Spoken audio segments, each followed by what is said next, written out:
Hey everybody, Troy, Roadside RC. We are here today with our MST drift car, doing a few upgrades to it from Rev D. Alright, so one of the things I've noticed with the drift car is that if I spin both my front wheels, what I've noticed is one of them is much stickier than the other one.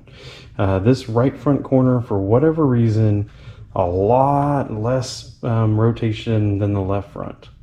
Now this is very important for a rear-wheel drive drift car because these front wheels do nothing but provide drag really as you're trying to do straight line acceleration, getting between the corners. And you know, we're not dealing with rubber tires on the rear here, we're dealing with these hard plastic tires. So whatever we can do to make it easier for this car to move forward, whether it's reducing the weight, whether it is alignment settings like we've done before in previous videos, or whether it is making sure that these tires spin as free as humanly possible, that is what we got to do. Now if you look at it, these are the factory knuckles and axles that came with this kit. And so what we are doing is we are going with some Rev D. We have the wing screw, we have the axles with the hexes, and then we have the knuckles themselves. Now I just replaced the bearings in here as I was studying this whole phenomenon to see what was going on. So I believe I should be able to transfer those bearings over to here. That's why I didn't get any new ones. So follow along as we figure out how to test this a little bit, making sure we can actually quantify how much better these really are. All right, so I've rigged myself up a weight system. So nothing sticky here. This is tape folded onto itself, so it's not sticky whatsoever. You can roll it around the wheel. My goal is that this will be repeatable. So we can actually roll this up until that weight touches. Which weight is a outcast wheelie bar wheel, just in case you're curious, wrapped around a piece of tape. And then what we're going to do is just drop it, and we're going to time how long that wheel spins. 1, 2, 3.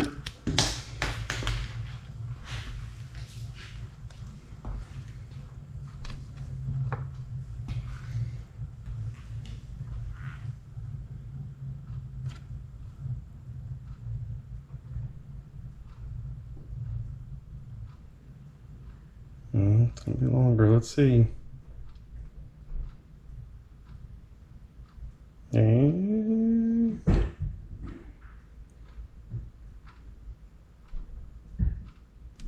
32.3 seconds.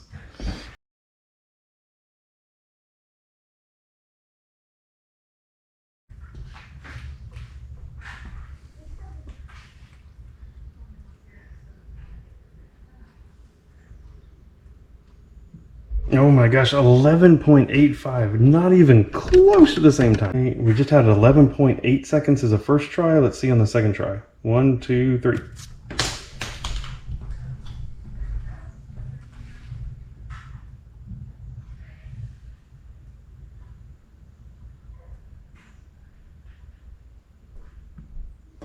Oh my god, 12.5 seconds. So just rough numbers, like basically somewhere around 30 seconds of spinning doing this, somewhere around 11 or 12 seconds of spinning. So over double. Obviously something's up with this. Let's throw these Rev D parts on and see if we can't get that better.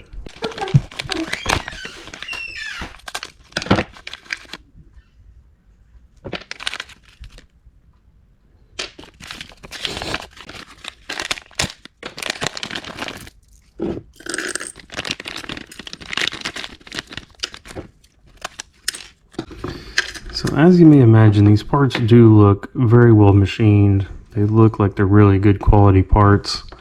I like that the axles actually come with adjustable offsets. You can either make a 2mm offset, or you can get a 4mm for setting your wheel out a little bit further. That's actually pretty cool.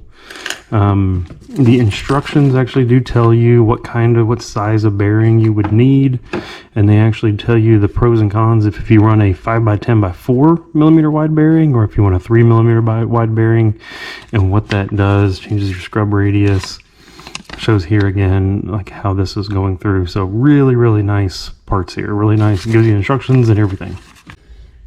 Let's start by taking off our 2mm screw, and now watch out, I have some spacers here underneath this. So I need to make sure I don't lose these small spacers as we go. So that's for the steering linkage. And then 2.5mm for both the upper and lower control arm. This, we should be just completely reusing these parts.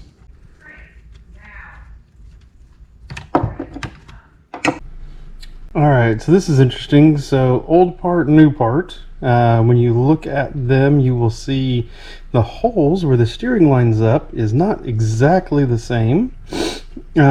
Should work fine. I use the outermost hole anyway. I believe that will be very, very close, but we will want to double check the toe in once we get that set to make sure that is there. You notice the holes at the top here, if you can see them. Holes right here at the top, they're actually single hole on the factory piece, and it is a double hole on the top here. So it looks like it lines up on the inside. The closer side over here is what matches the factory, so I'll be going back there as we start. I'm looking to just match my current setup, but looks great overall. One thing that I said earlier that is completely and utterly wrong was that these itty bitty little bearings that come in the factory hubs, that those would fit in the new hubs, and I am completely and totally wrong. It is a much bigger bearing.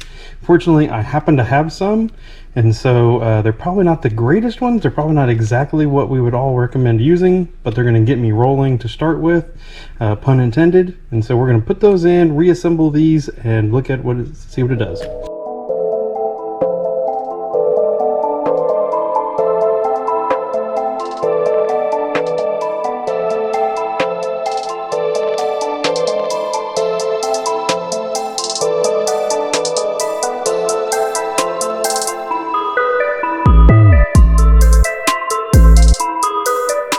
Alright, this is looking absolutely awesome now. Check that out. Love how this is sitting there. And so now you have two choices. So these axles actually come with a 2mm and a 4mm hex extension. So you can use the hex just as it is right here if you want, actually. It is good, or these things are keyed, and they will go on and actually key on to make a thicker hex, whichever one you want. Now, I looked at the factory items that were on this that had this disc brake rotor on it. Yes, sadly, we do lose the disc brake rotors when we go to this conversion. However, it was very thin. It's actually almost the same thickness as what was on there to start with. So I believe what I'm going to do just to try it at first is actually put the 2mm spacers on there, start with that, see what it does, and we'll go from there. Look at that. That is looking absolutely awesome. Over here, installed parts are looking absolutely great on here. Really happy with the fit, really happy with the finish. I will notice one thing. I did not have that much toe out to start with. So obviously the overall dimensions of these knuckles are slightly different than what you get with the factory MST. And so I am going to have to do some tuning. I'm going to have to do some adjustment. I'm going to have to get my suspension back to where I had it before. So if you're doing this yourself, don't do like I did. Make sure you have your specs written down first before you do this. Overall, very happy with where this is. But before I get to that, right, we did this all for one reason, which is to make sure that these were spinning really true and really well. So we're going to do our test again, just like when we started this whole thing off here. All right, 1, 2, 3, go.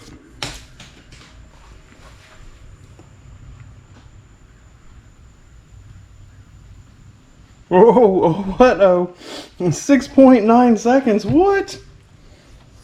It's got to spin longer than that. Maybe it's those new bearings. I mean, it definitely seems like it spins better.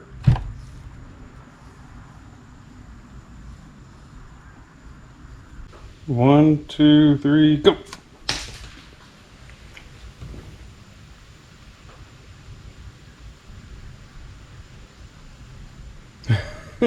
$7.7.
So I've been racking my brain as to why the front tires still don't spin, even as good as they actually just did with the old parts on them. Only thing I can tell is maybe it's those bearings that I got. They're really not good quality bearings, and you can see the difference here. When I've driven the car now, you just saw I've driven the car. It looks great, handles well. I have no issues with it whatsoever. Like, I can't tell that anything negative is really there. However, it just seems like maybe those bearings, either they need to wear in a little bit, or they're just not as good as maybe some more premium bearings, and so we're gonna have to swap those in there. But I mean, I can tell that with these Rev D parts, less wobble, less everything in that front end, it's a lot better. Highly do recommend it. But when you get them, make sure 5x10x4 bearings, get the really good ones, get as good as you can get to make sure that rolling resistance is as low as possible. I'll be getting some different bearings. I'll be doing some study and getting different ones, and I'll be throwing them in here. In the meantime, you know, I appreciate you guys watching. Check out over here some of our other drifting videos and other things like that, and stick around, and we'll see you next time. Thanks. Bye.